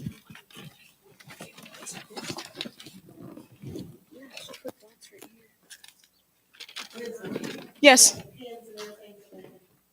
Yeah. The little orange dots. One second. We thought we just misplaced them. Alrighty, we're gonna get you guys some dots. Here you go. Here you are, Aaron. Here you are. Oh, thank you. Here are your 4 dots. Can we get a copy of the prioritized list? 4 dots. All that'll be sent to you. That's why we hope that you put it on. You had to sign. Here, I'll give you this one. This is a little easier to manage. Sorry about Yes, that. I did. Yes. And can I take pictures of these things? Oh, yes. You don't have to leave. We'd like to discuss briefly. After we do the dots, are we coming back together for consensus? In the perfect world, yes, we'd love you to stay just to do a brief consensus on what you guys feel is the most important. But we do recognize that we are a little over. And if you have other obligations, we really appreciate you just showing up. Here you are. Here you are. Yes, get food. Get food. And there's snacks in the back.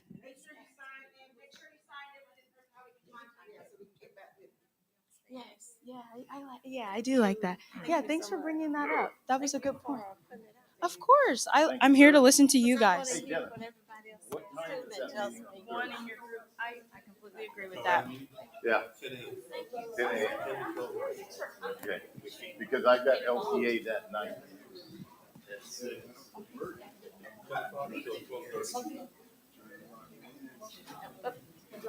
Oh, I'm dropping. Oh my goodness. Thank you guys. We thought we left these. We were like, oh my God, the dots. This is the most important part. Thank you guys for putting this on. Absolutely.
They're already ready.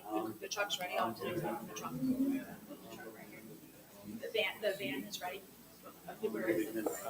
Parking ready. I'll do the. And a good one too. Yeah, I here. You have a drive through when you put it right in the car. That right one.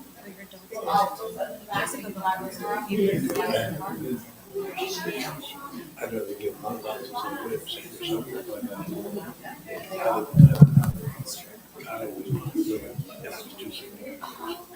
See, now you're.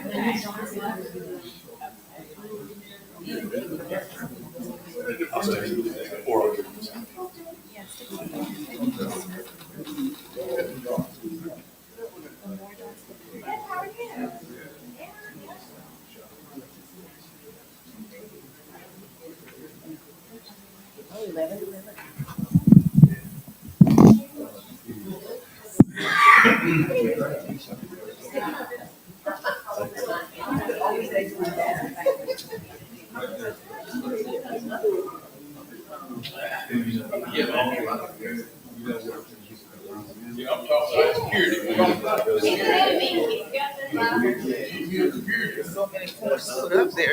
Right, it's hard to take. Yeah, just for and.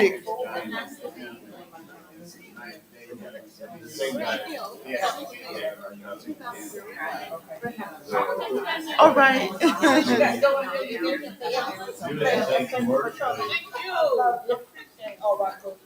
Thank you so much for coming.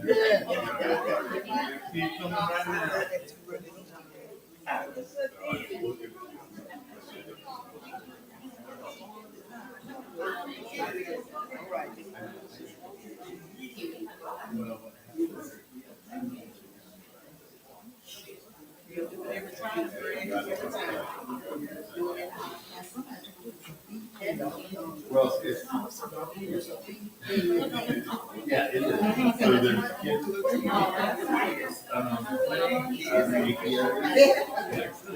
but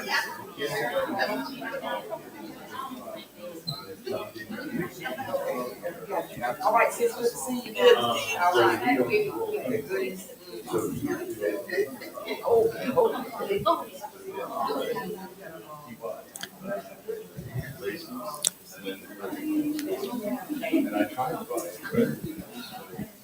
Did you get their sheets? I think they're taking their. Oh, they're just going to the bathroom. Did they give their consent sheet? Okay, cool.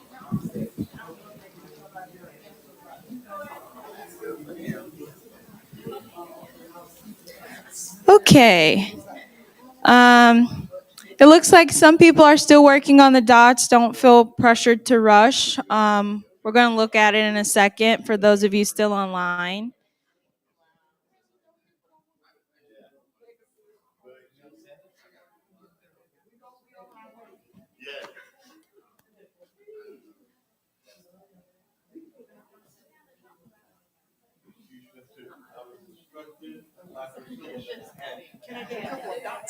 Absolutely. Let me get you some dots.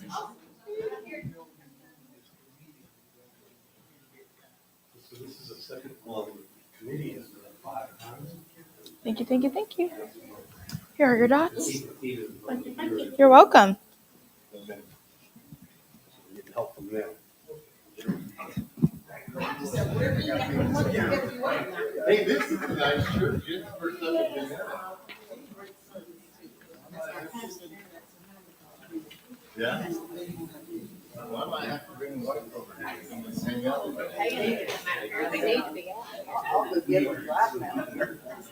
They don't know where you are.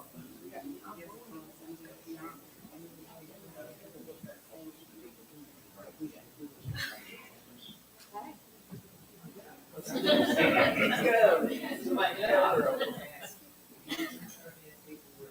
Jess, I did give you guys an article involving, Sarah, or Sarah. Kelly, yeah.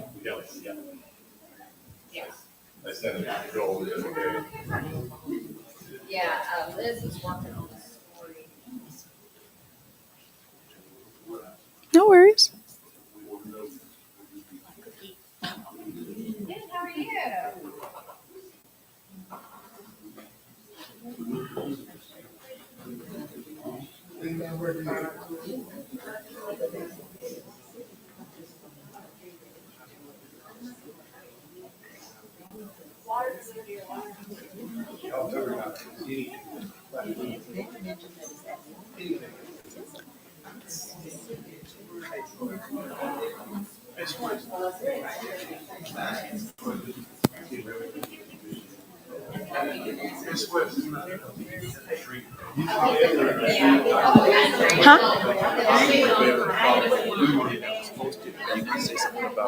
Yes.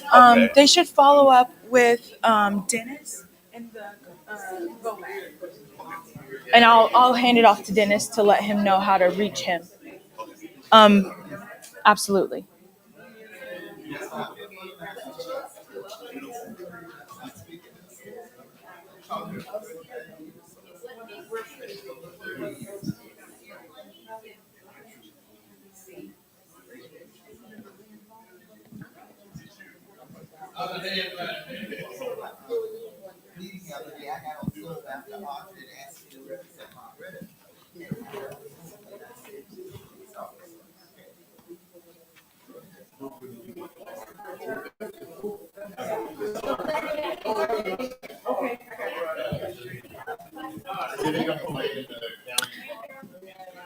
Okay, it looks like some people have grabbed some snacks. Everyone's pretty much completed their dots. I know some people are still working.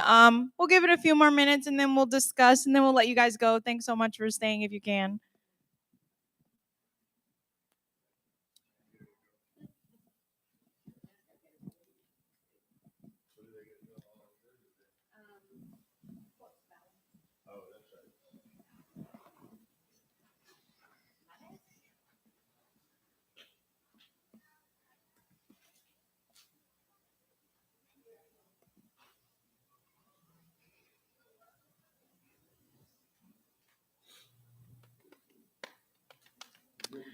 Okay.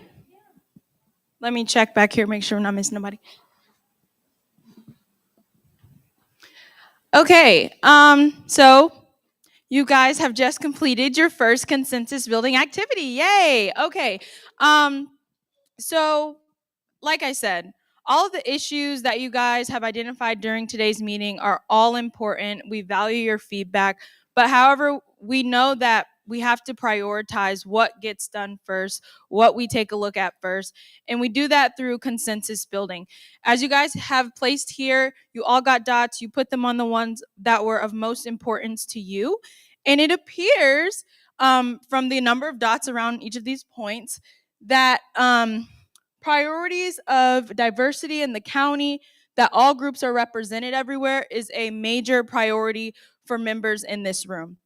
So that is something that we'll take back and we'll work with Baker County to make sure that's incorporated in our long-term recovery plan. Other topics that you guys have mentioned is the Sanderson mayor. That's of great importance to you guys.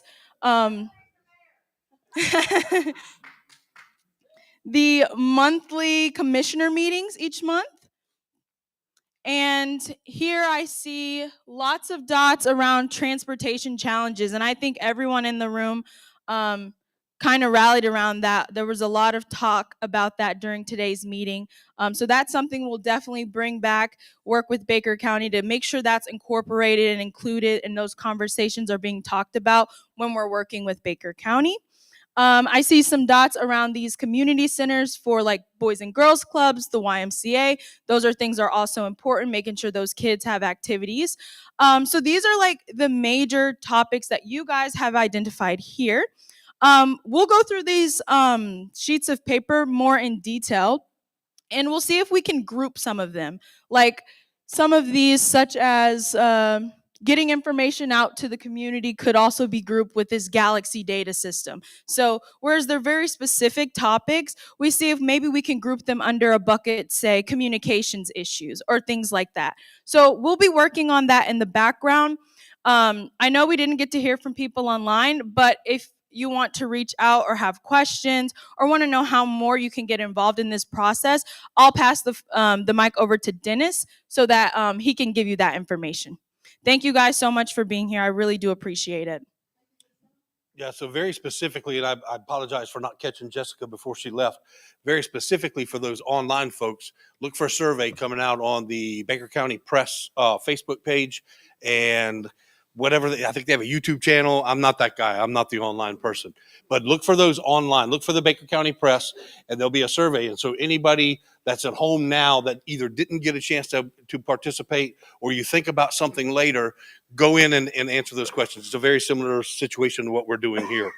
The next thing, again, I want to reiterate, anybody that's still listening on Facebook and everybody here, your friends, your family, people you know, your neighbors, your grandma, whatever. If we have folks out there who are still suffering from impacts from this storm season, we need your information. We need to talk to you. And if there's something we can do to help, we have some funds available to help. We have lots of resources available to help. So if you suffered some sort of impact from Hurricanes Debbie, Helene, or Milton, reach out to us. And you can reach out to the COAD. You can reach out to me at the Sheriff's Office, Division of Emergency Management. You can reach out to your pastor who can get a message to me. But just reach out to us and let us know where you are. Look for an upcoming outreach program that we're going to be doing. We're going to hold another one of these meetings, and if I have my way, we're going to hold one each.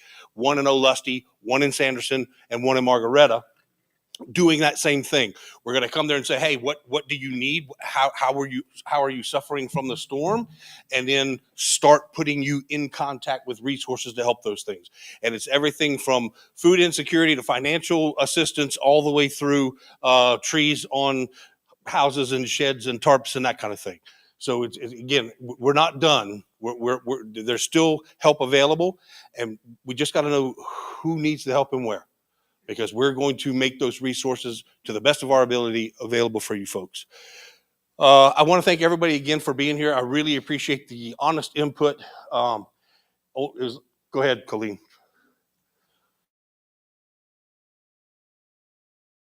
Like you're going to throw something at me. Okay. Yeah, so I want to thank everybody for your input.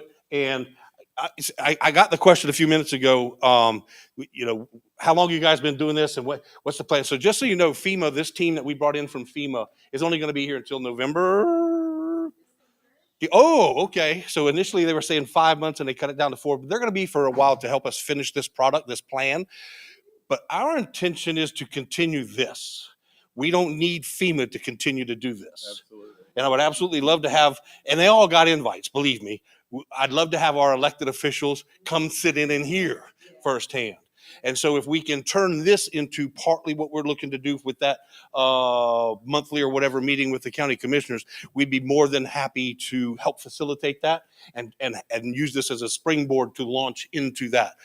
But not just there, right? Because truthfully, and I'll throw out another plug for any of you churches that are not right now participating in our COAD, Mr. Brown, and we would love to have you. I know you got a tough schedule, but we want the members of the community that are out doing things. And we say, if you're doing God's work out there now, come to our meeting or get online to our meeting and let us know what you're doing.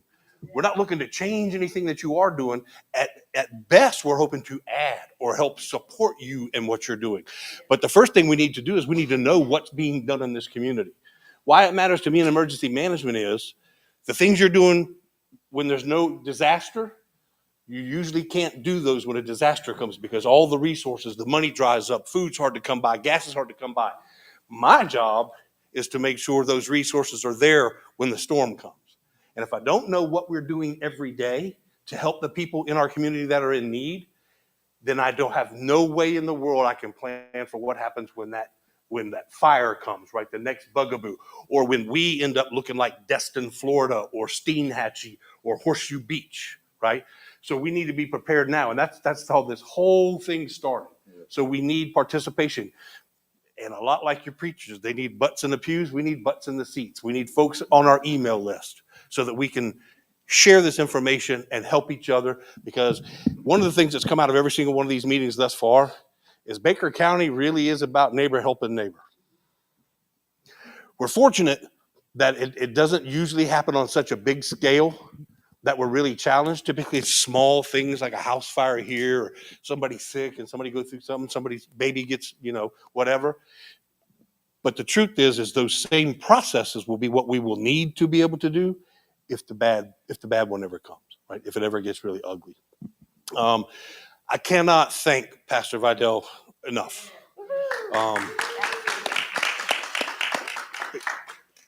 I don't have to tell anybody in this room, but he's a guy that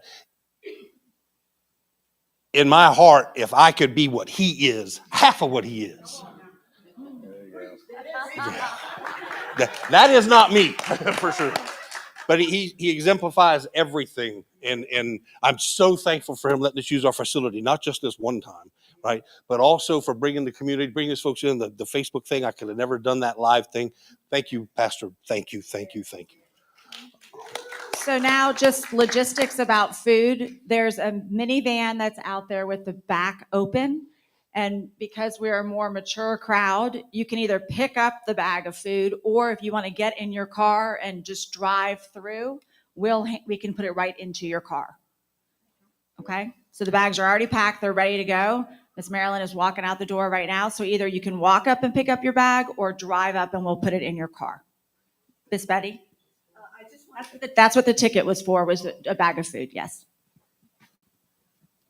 I just want to say two things. One, everything that was said here today is important. All of this will be kept and will be part of our process. It may be condensed into different categories, but you saw us taking pictures of these actual written down charts. We want to keep every single one of those ideas. And the second thing is that Ronald Mann has an email address on the Baker County government's website. Email him and say, we had a great meeting in Sanderson and we thought you might be there. Will you come to the next one? And just keep sending him that email. Okay, well, yeah. Next time. No, he went not home until next week. Thank you all. And Thank you. We have worn our welcome out to Pastor Vidal and his great. Don't forget someone's phone. Oh, I do have one more thing. Mary Ann from Red Cross gave me $20 Someone's for phone. refreshments. I'd like to donate to the church. Yes. Also, Commissioner Ronald Mann, he's out of country. He's in Italy, I believe. Somebody gave me money for the refreshments. I'd like to donate it to the church. Oh, well, thank you. I appreciate it. We'll make sure they get it. I wouldn't have gotten far. Got a lot of money in it? No, you can Robert Stroke.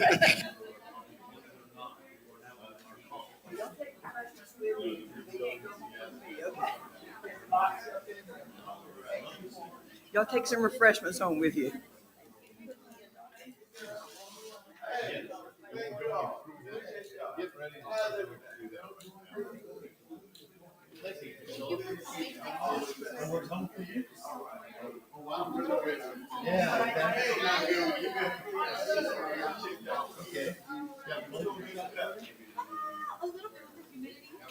Yeah. Community. So I still have